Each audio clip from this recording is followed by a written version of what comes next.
Forming a flow of thoughts to come out through your experience can be pretty easy if you learn to condition yourself to do such a thing.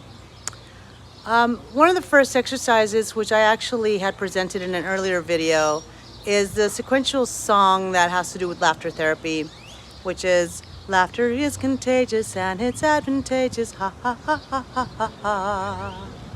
And you keep on adding the ha's sequentially as you go up to 10 and then go back. You can go past 10 if you want to. I go to 10 and then go backwards. It's regular exercise. And like I said, since you can keep going ha ha ha, you learn to build techniques that include a sort of flow.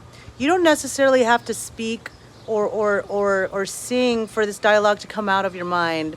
Having it transcend into some form of emotions is very difficult because projecting emotions takes a lot of energy and also a lot of focus and a lot of centralization and a little bit of selfishness because you need some space to be alone and to do these things.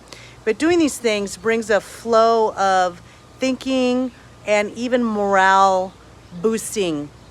Whether it's positive or negative morale boosting is a whole different story.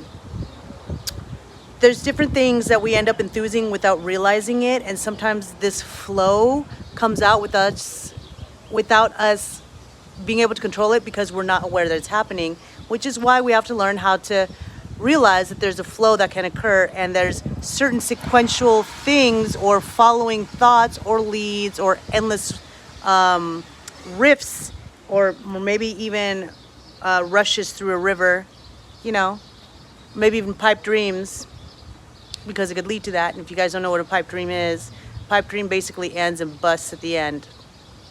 There's an end to the pipe and it's gonna bust. There's no more flow. So the pressure is gonna make the pipe, explode. All the water's gonna bust out.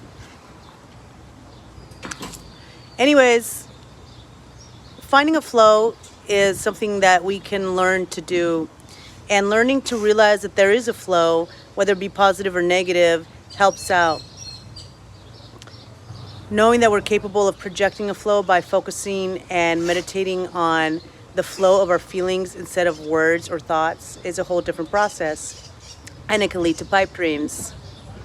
If you want to live free or die hard, you've got to learn about the pressure points of your thinking and your feeling and the way you see things. But you also have to remember that there's an environment around you.